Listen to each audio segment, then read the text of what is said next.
Stuff with Jon Rothstein. Best player you don't know in college basketball. We have a very high bar on this show. I've let myself go, I'll be 400 pounds. I just want to make sure I don't go all in on chocolate chip pancakes at the diner down the street.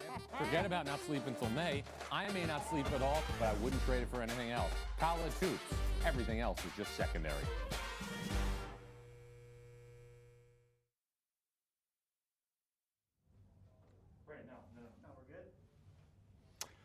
Who's ready to nosh? Welcome to Stuffed with Jon Rothstein, another thrilling edition coming your way, giving you the best stories, the best guests, and the best food in college basketball. In just a couple minutes, we're going to be joined by Texas head coach Shaka Smart. But right now, let's get to the big stories in college hoops in a New York Minute. The Blue Bloods in the sport are struggling. Kentucky is off to a 1-4 start after Saturday's loss to Notre Dame.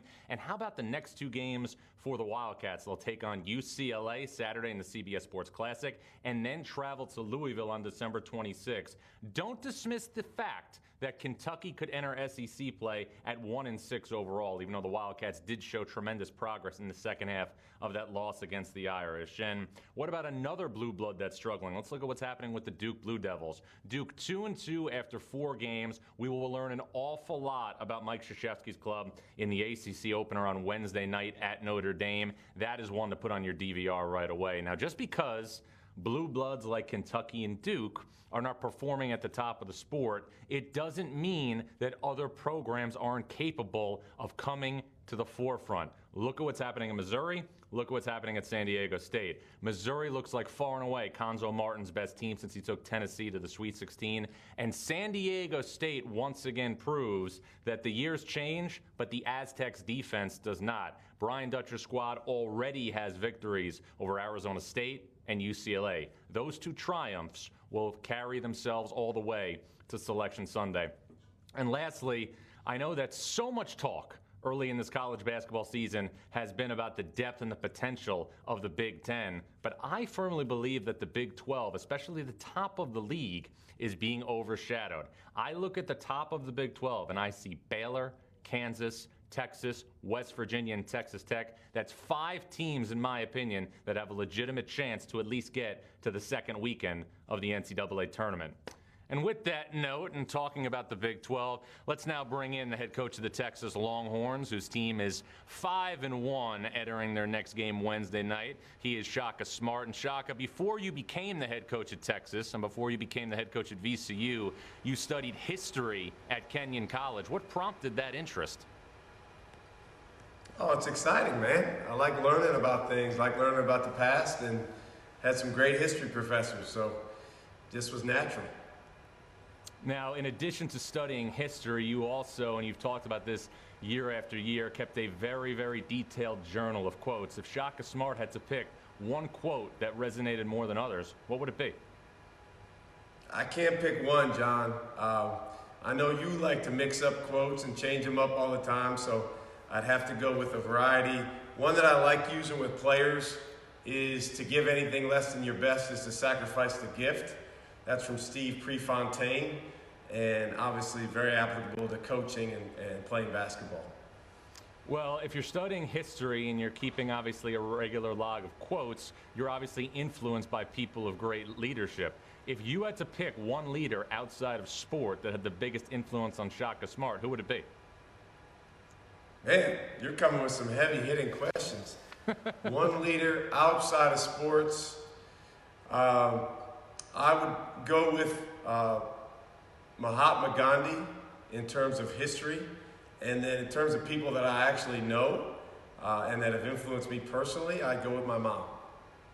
Well, for those two people, your mother and Mahatma Gandhi, what are the biggest lessons that you took from them that you apply to your players and the other people that you influence on a daily basis?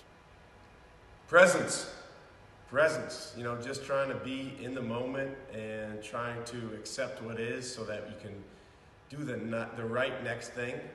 I think that's probably the biggest thing that, you know, just over the years I've tried to learn and get better at and help players with. Well, learning and getting better is something that we all try to do, and it's something obviously that's synonymous with great leaders. Did you ever study a leader, though, that went through the majority of their adult life with a shaved head and then decided to grow things out? I don't think I paid that much attention to people's hair. Well, what prompted you to make the move that you made during the pandemic here? Just my wife and daughter, told me to grow it out, told me to keep it.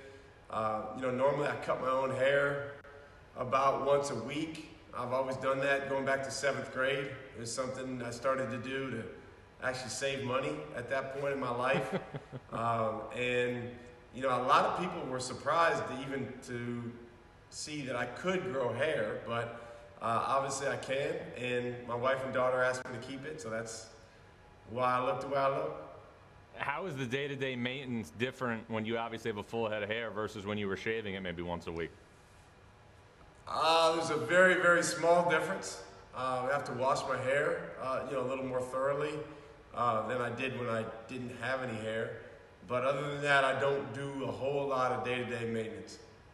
Fair enough. Well, we're going to move on right now from your hair to your basketball team, and your team has shown great promise here during the first couple of weeks of the season. You've already won the Maui Invitational, and you're getting set, obviously, to eventually get going in Big 12 play. From what you've seen so far, why does this team have the requisites to be the best team that you've had at Texas? Well, it comes down to our guys being connected. I think that's the most important thing, regardless of talent, regardless of scheme. When we went to Asheville to play in the Maui Invitational, our guys did a heck of a job, just understanding that the common goal was what was most important. And in order to do that, we were really going to have to lose ourselves in the present. And they did a good job of that. And now, coming off of that, there's obviously a ton of areas basketball-wise where we can and will improve. So our focus, has to be, not just on winning, but in growing over the course of the next several weeks. Well, growing is something that all players obviously aspire to do season to season, and it's something that happens often when you coach freshmen. You have a very talented freshman in Greg Brown. How would you assess his progress thus far in his first year of college basketball? He's played 6 games. I think he's gotten better in a lot of ways. Still has a ton of room for growth. That's what's most exciting. As you know, John, when you're working with guys whose best basketball is ahead of them, you just try to do your absolute best to help them understand how they can take a baby step today.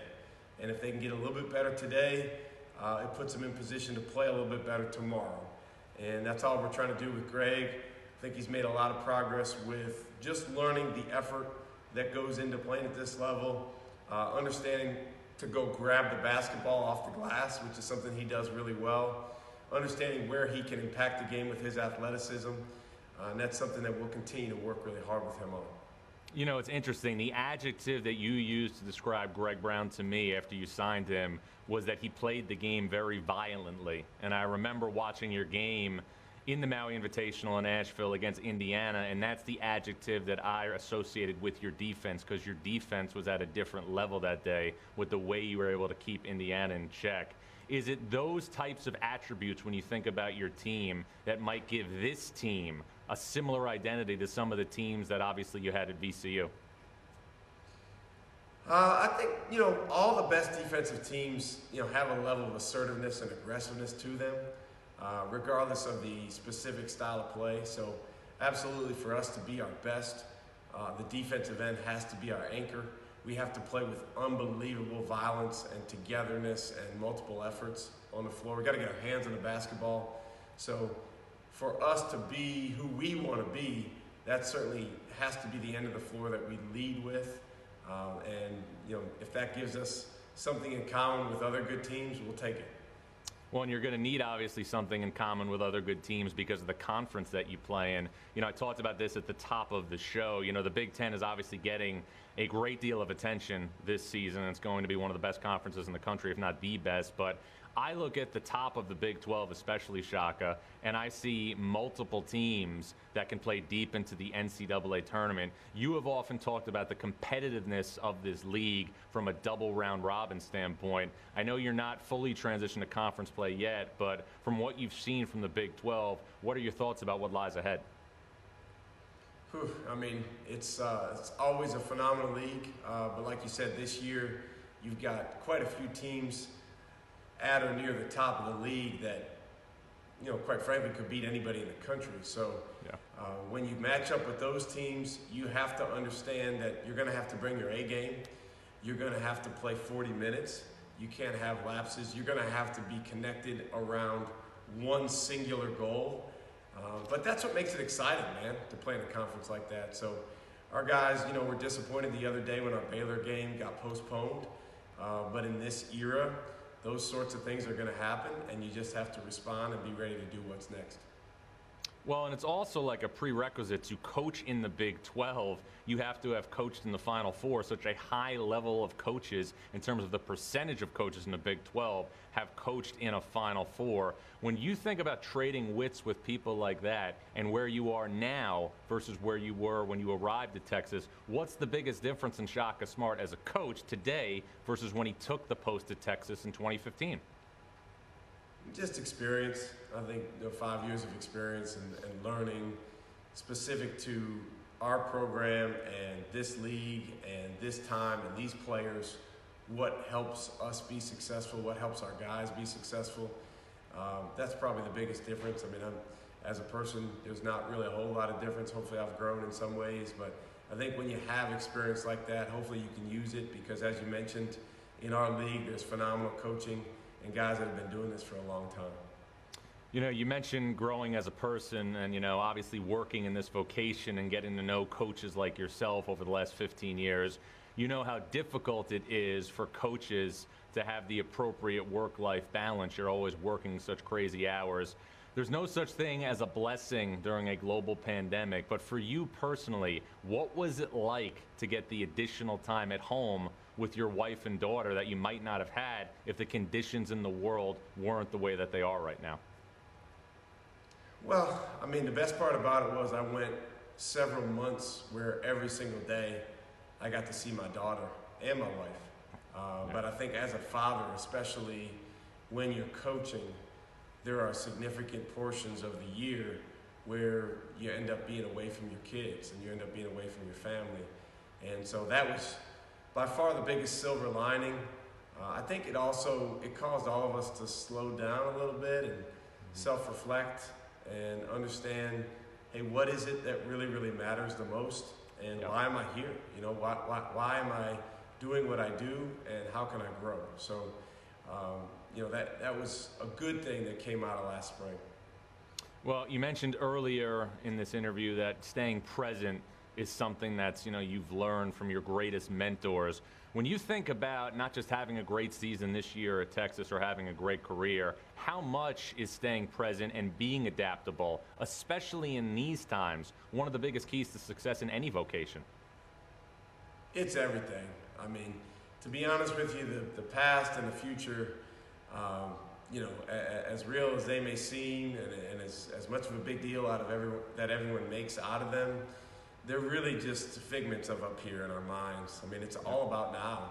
Right now, I'm sitting here on a Zoom with earbuds and AirPods in my ear talking to you. This is the present moment. And I appreciate you having me on. And, in a couple hours, I'll get to be with our guys on the court. And it's just all about being in the moment with them, trying to really enjoy and make the most of the opportunity to help them grow and help us as a group come together. Well, final thing, Shaka, you know me and you know that food is a big part of my life. You sent me to a custard place once in Wisconsin when I was at a Wisconsin practice that you recommended, and it's a big part of my life. But I can't really remember Shaka Smart raving about a meal. If Shaka Smart had to have one meal and one meal only, what would it be and where would it be? Wow, one meal.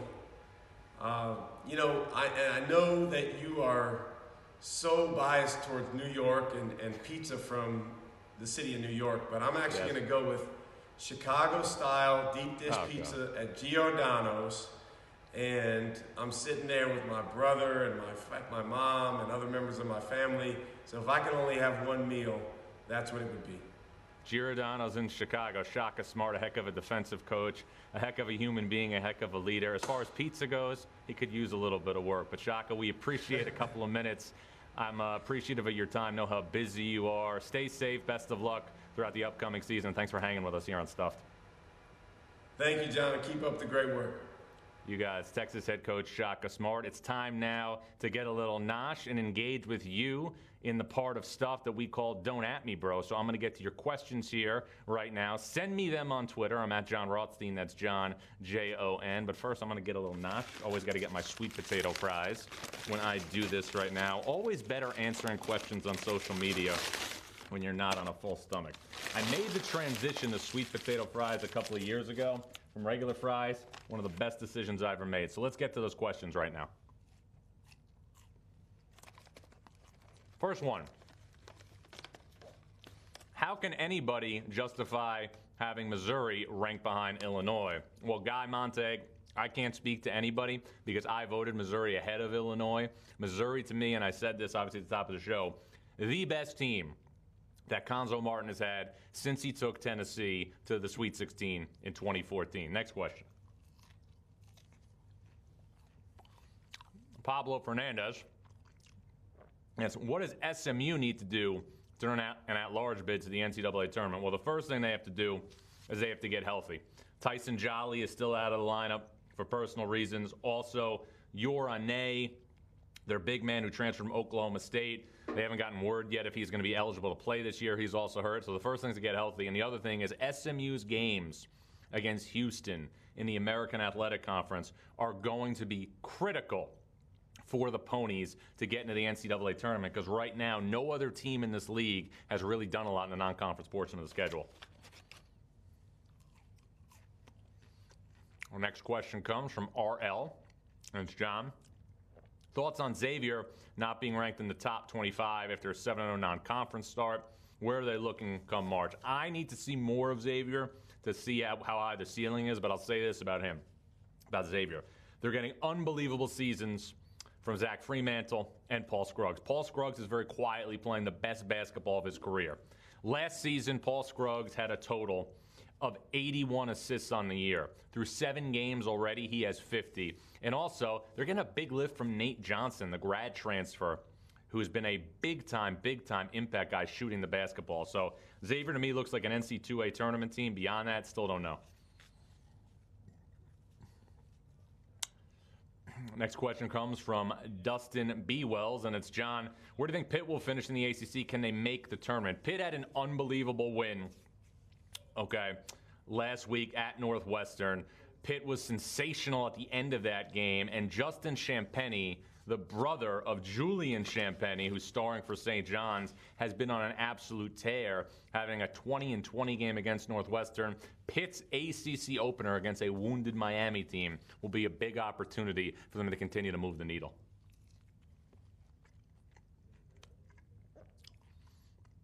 Next question is from CBB Tonight, and it's, do you think Indiana's backcourt is top 5 in the Big Ten? Not right now. I think when you look at backcourts in this conference, obviously you have to look to Illinois at the start, and you have to look at Ohio State's obviously combination of the team's scoring leaders, C.J. Walker and Dwayne Washington. Also, Iowa's got an explosive backcourt now that Jordan Bohannon's back. Minnesota with Marcus Carr and Booth Gotch is formidable. And I'll tell you what, Rutgers, who flourished last night against Maryland, has options now that Geo Baker's back with Geo Baker, Jacob Young, Montes Mathis. So I don't see Indiana in the top 5 of the Big Ten backcourts right now. Dan Allison with the next question. It's Arizona State, contenders or pretenders after a sluggish start? Arizona State has the potential to beat anybody that it plays because of the perimeter explosiveness, but interior defense is still a major concern. Jeremiah Robinson Earl was sensational against Arizona State when Villanova played Arizona State at Mohegan Sun. And then on top of that, we also saw Nathan Mensah from San Diego State carve up the Aztecs in the paint. So interior defense, a big question for Arizona State. And our final question is going to be from Carter, and it's John. Is this the year that Blue Bloods take a step back? Well, Carter, I talked about this at the top of the show. With the exception of Villanova, the programs that have won multiple national championships, Carolina, Kansas, Duke, Kentucky, all have major holes. And even though Michigan State is off to a great start right now, I know their staff is still apprehensive about the point guard spot. And we'll see the point guard spot evolve over the course of time, but it's a different dynamic going by committee at the most important position on the floor rather than having a guy like Cassius Winston. We'll learn a lot about Michigan State's point guard situation once the Spartans get into the Big Ten. Now, we are going to get into our final segment, which I like to call News and Nuggets. But first, I want to break out a little bit of snack from an old friend. It's my Hulkamanian lunchbox. I hate eating dessert before I eat entrees. I got a nice chicken dinner over here, and obviously some more sweet potato fries. But friend of the program sent along this holiday cookie right now. Got some oatmeal in here. Also got, some protein powder. Give it a little taste right here. Holidays are always your weakness because for me, I'm the type of person, I can't just dabble and sample foods. I've got to get everything. It's all or nothing. I'm either not going to the pool or I'm doing a human cannonball. That's a good cookie. That's a really good cookie.